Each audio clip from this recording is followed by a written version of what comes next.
সেনাশাসক এরশাদের পতনের পর পঞ্চম জাতীয় সংসদ নির্বাচন আয়োজনে তৎকালীন প্রধান বিচারপতি শাহাবুদ্দিন আহমেদের নেতৃত্বে গঠন করা হয়েছিল একটি নির্বাচনকালীন অন্তর্বর্তী সরকার। সংবিধানে তখনও তত্ত্বাবধায়ক সরকারের বিধান ছিল না। ১৯৯৬ সালে সংবিধান সংশোধন করে এই বিধানটি যুক্ত করা হয় এবং সপ্তম থেকে নবম এই তিনটি নির্বাচন হয় তত্ত্বাবধায়ক সরকারের অধীনে। ২০১১ সালে সংবিধানের পঞ্চম সংশোধনীর মাধ্যমে তত্ত্বাবধায়ক সরকার ব্যবস্থা বাতিল করে দেয় তৎকালীন আওয়ামী লীগ সরকার। সঙ্গত কারণেই রাজনৈতিক দলগুলোর সঙ্গে জাতীয় ঐক্যমত্য কমিশন যেসব মৌলিক ইস্যু নিয়ে আলোচনা করছে সেখানেও আছে তত্ত্বাবধায়ক সরকার পুনর্বহালের বিষয়টি। এ বিষয়ে একমত হয়েছে দলগুলো। রোববার রাজধানীর ফরেন সার্ভিস একাডেমিতে ঐক্যমত্য কমিশনের দ্বিতীয় দফার ১৫তম দিনে আলোচনার একটি বড় জায়গা জুড়ে ছিল এই ইস্যুটি।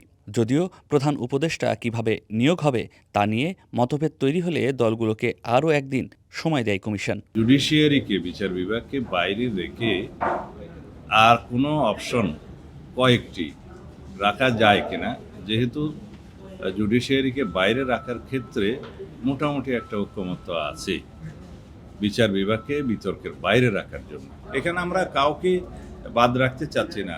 এটা একটা ইনক্লুসিভ একটা বডি এবং সেটা বাছাই কমিটি, তারা যাতে ভবিষ্যতে তত্ত্বাবধায়ক সরকারে একজন নিরপেক্ষ ব্যক্তিকে এবং এমন একজন সিটিজেনকে, বিশিষ্ট ব্যক্তিকে নির্বাচন করতে পারেন সবাই মিলে, যার বিরুদ্ধে কোনো রকমের কোনো আপত্তি থাকবে না, একটা ঐক্যমত্য থাকবে এবং তার মধ্য দিয়ে প্রধান উপদেষ্টা অন্যান্য উপদেষ্টাদের নিয়োগ করবেন।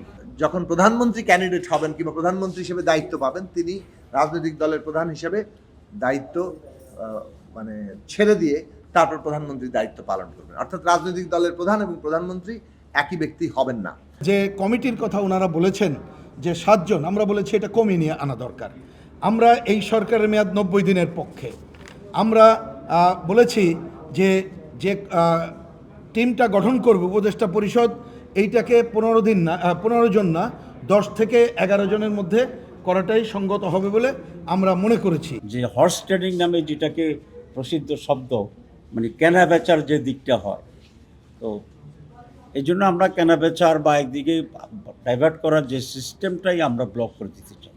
এটা ফরমেশন হচ্ছে সরকারি দল থেকে 2 জন, বিরোধী দলের 2 জন এবং তৃতীয় বিরোধী দলের 1 জন, যদি 5 জন হয়। আর 7 জন হলে প্রধান দলের 3, বিরোধী দলের 3, থার্ড পার্টি থেকে 1। আলোচনা হয় প্রধানমন্ত্রীর একাধিক পদে থাকার বিধান নিয়েও। সিপিবির যে প্রধান ছিলেন মুজাহিদুল ইসলাম সেলিম ভাই, তিনি 90 থেকে 2002 সাল টানা 30 বছর প্রধান ছিলেন। আবার ঠিক ফুললি বিপরীত আদর্শের জামাত ইসলাম, তাদেরও দেখা গেছে যে ধরেন মতিউর রহমান নিজামী ভাই, তিনিও কিন্তু টানা 17 বছর দলের প্রধান ছিলেন। আওয়ামী লীগ বিএনপির তো সেই 81 সাল থেকেই টানা 45 বছর ধরে 2 দলের প্রধান একই ব্যক্তি আছেন। ফলে বিকল্প নেতৃত্ব কখনো তৈরি হয় না। আর জাতি সবসময় যখন সংকটে পড়ে বিকল্পকে এই প্রশ্নটা আসে। ফলশ্রুতিতে আমরা মনে করি রাজনৈতিক দলগুলো তাদের আগামীর বাংলাদেশের কথা চিন্তা করে এই প্রস্তাবটায় রাজি হবেন এবং আমাদের যে প্রস্তাবটা ছিল 3 জায়গার থেকে 3 ব্যক্তি প্রধান হবেন এবং একই সাথে বিরোধী দলের ক্ষেত্রে যে প্রধান হবেন সংসদে, সেই বিরোধী দলও যেন তার বাহিরের অন্য কাউকে দলের প্রদান করেন। যে দরকার হলে উভয় কক্ষ বা কেবলমাত্র অথবা কেবল নিম্ন কক্ষের, আমরা বলেছি র্যাঙ্ক চয়েস অথবা ক্রমভিত্তিক ভোটিং পদ্ধতিতে প্রধান উপদেষ্টা এবং উপদেষ্টা মণ্ডলী এটা তারা নির্বাচন করতে পারেন। ঐক্যমত্য কমিশনের সহসভাপতি ডক্টর আলী রিয়াজ বলেন, সংস্কার প্রক্রিয়া এগিয়ে নিতে রাজনৈতিক দলগুলোর সহযোগিতা ও আলোচনার আগ্রহ প্রশংসনীয়। তার প্রত্যাশা নির্দিষ্ট সময়ের মধ্যেই জুলাই ঘোষণাপত্র সই করা সম্ভব হবে।